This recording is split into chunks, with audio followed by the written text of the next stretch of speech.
People will start saying is magical or mystical, simply because different dimension of perception is opened up. If you activate the energy system to its fullest possibility, transmission is natural. If you have 84, you have crossed many limits which normally people think are superhuman.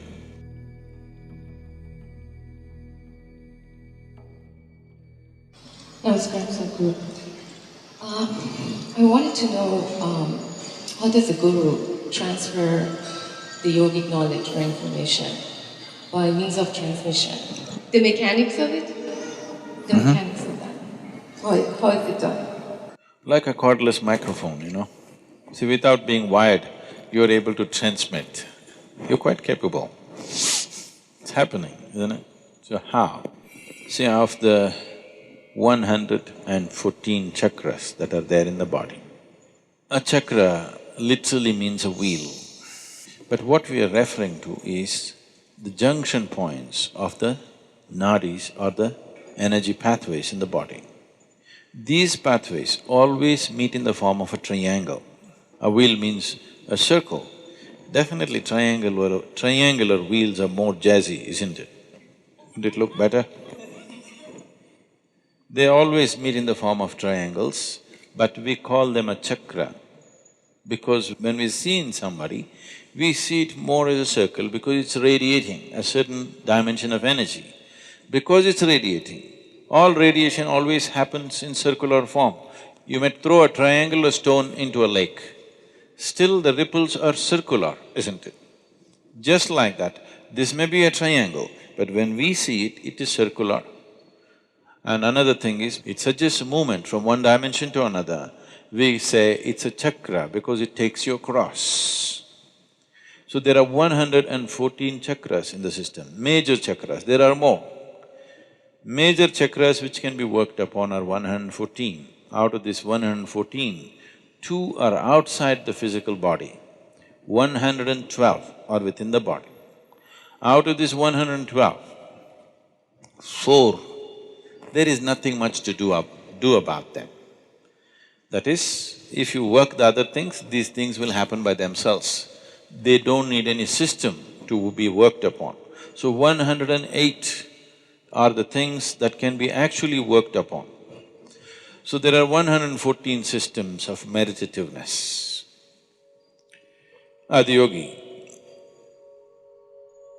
taught 112 different ways to realize.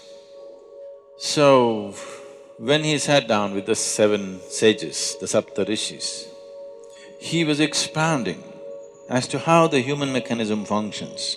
And there are 114 out of these 112. So he spoke about 112 ways of attaining one's ultimate nature. Parvati, his wife, who was a witness to this teaching, she's already attained, but now she's a witness. She's just hanging around in the program. So, she was looking at it and she said, why not more? Why only 112? There should be more ways. Shiva was completely focused on what he was doing. When she said this, he just dismissed her. He said, there are no other ways, there are only 112.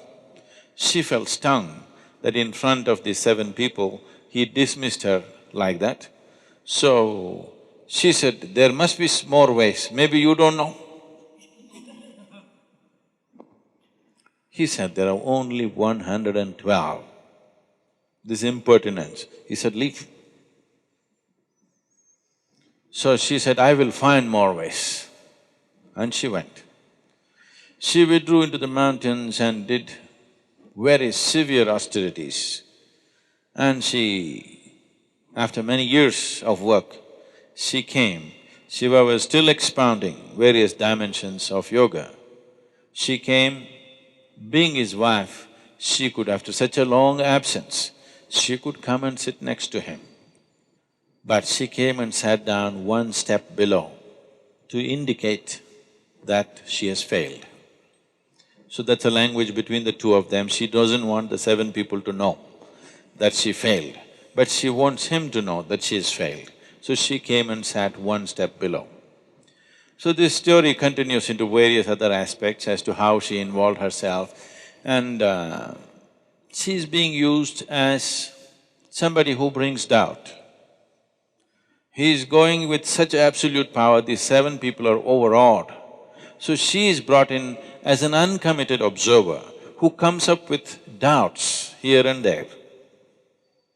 Because somewhere, tomorrow when it is taught, not everybody may be as committed and as focused and as receptive as the 7 people were, naturally they will come up with these doubts. So she came up with these doubts which normally people would come up with.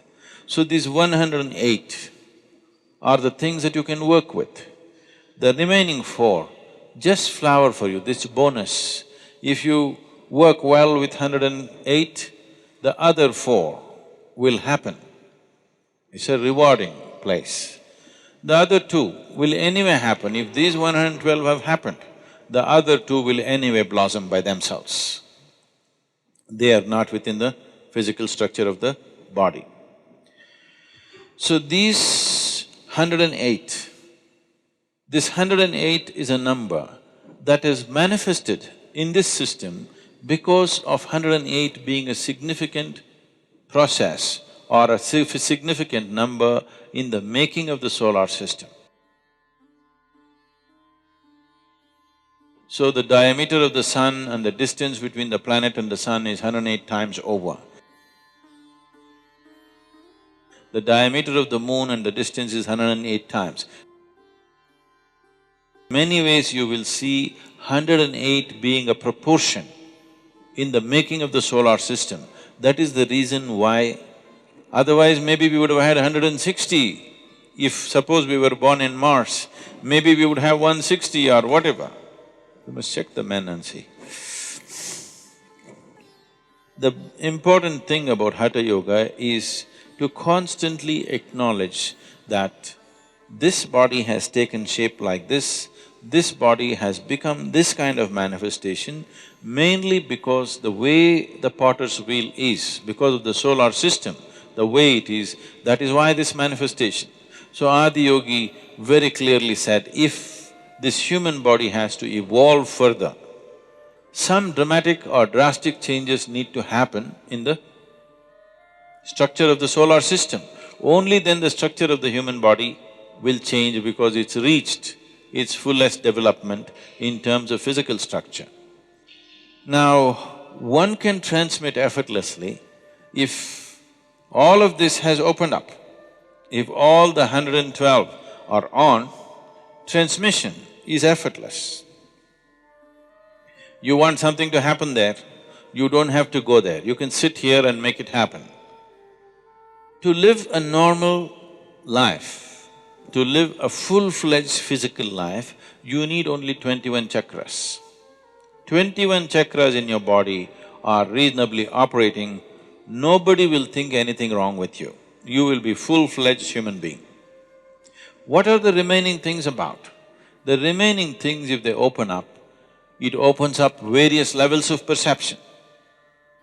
It opens up dimensions of perception that suddenly people will start saying is magical or mystical, simply because different dimension of perception is opened up. So, only 21 are needed to live a full-fledged life. The remaining are only about higher dimensions of perception, that you are no more human. In other people's understanding at least, you're very much human, this is human system, because most human beings do not… the majority does not flower. See, right now, the coconut trees in Tamil Nadu, I think our trees are yielding some 90 nuts per year, per tree. A better managed farm in Tamil Nadu would yield 120, 125. The same coconut tree in Kerala yields 45 nuts to 50 nuts. The same coconut tree in Karnataka and West Bengal yields 240 to 250 nuts. It's the farming which is different.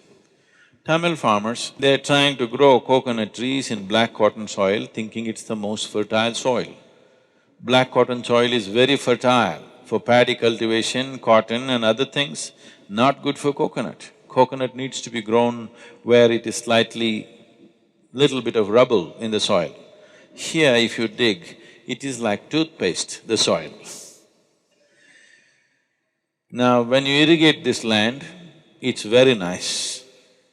Immediately coconut tree senses life and puts out its fresh roots.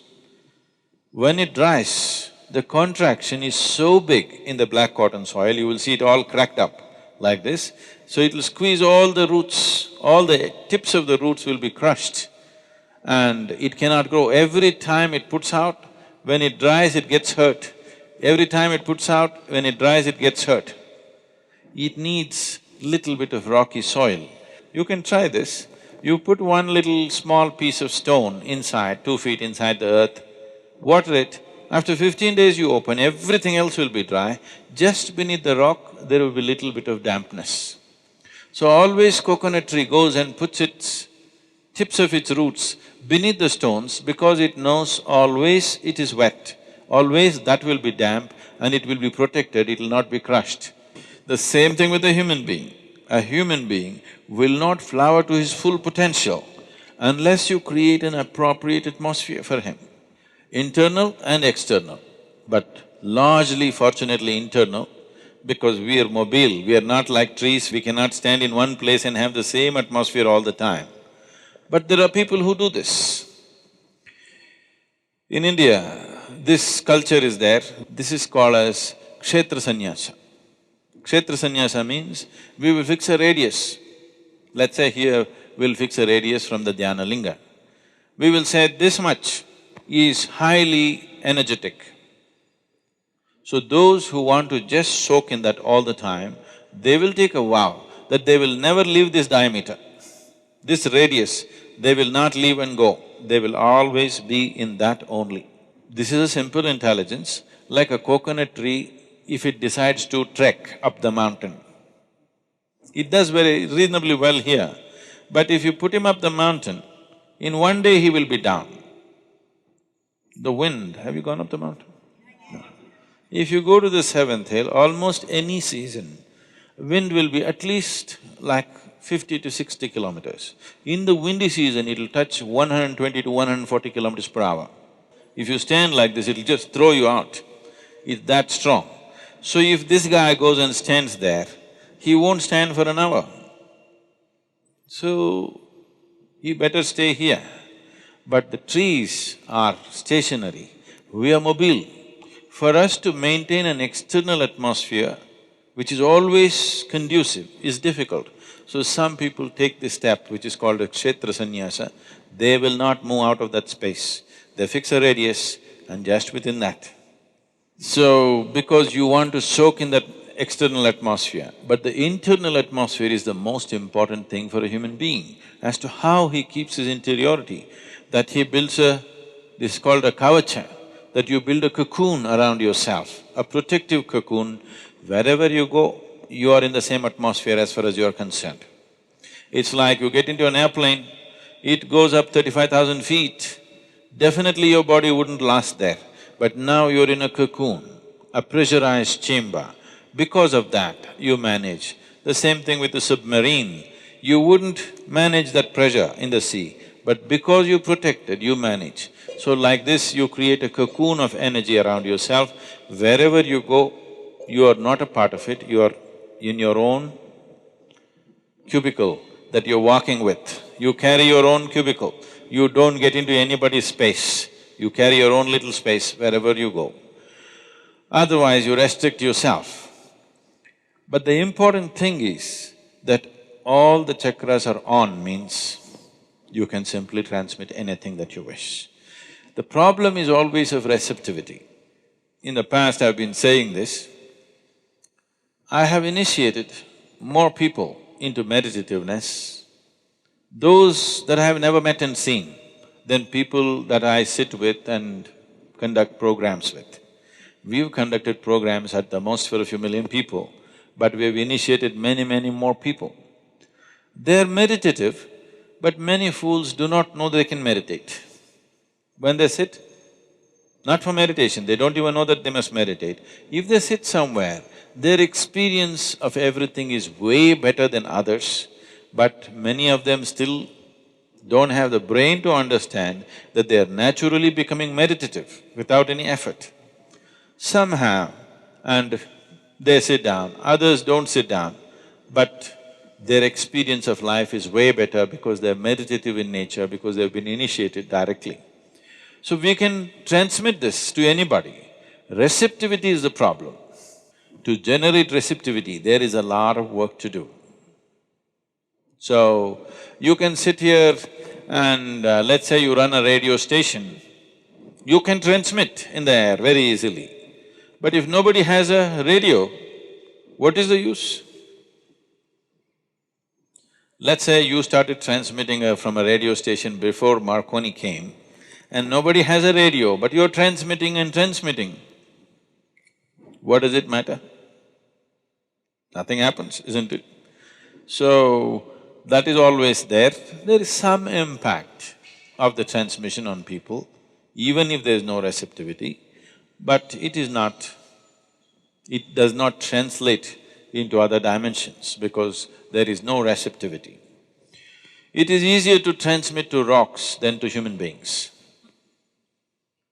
I'm not trying to praise rocks and insult you, but it's easier to transmit to rocks because certain type of rocks have the necessary physical integrity, but they don't have a brain.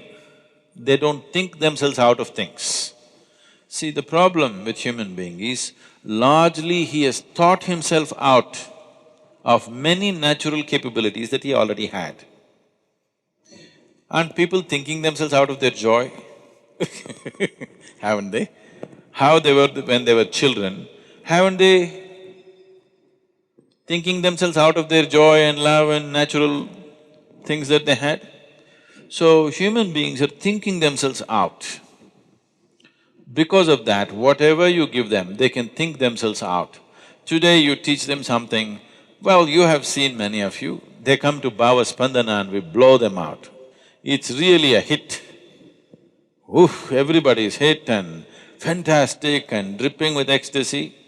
But after 6 months, they will think themselves out of it. So, not everybody knows how to use their thought in a constructive manner. Largely they're thinking themselves out of their well-being. They were quite well when they were children, they thought themselves out. So thought is not working always for human benefit. Most people do not know how to use it for their well-being. Largely people are using it to work against themselves. If you activate the energy system to its fullest possibility, transmission is natural. You don't even have to go all the way. If you activate 63, you can transmit quite powerfully. That is the symbolism of the Tamil culture is based on 63 Nayanmars. They call them 63 sages who came, who transformed Tamil culture in a big way. They brought spirituality to everybody's life. This is… one thing is those 63 people, maybe there were more people, but for the sake of symbolism, they left those people and mentioned only 63. Any temple you go, you will see small images of 63 images. Because if you have 63 chakras going, we can say you are a sage, beginning to be, early sage. If you have 84, you have crossed many limits which normally people think are superhuman. If you reach 108, that means you're completely there. 114 or fully on means you and him will be same, no difference. If you become receptive, I don't have to come here and explain things to you, somebody need not teach you how to bend, what to do, nothing. You will know everything about human mechanism, everything, from its origin to its ultimate.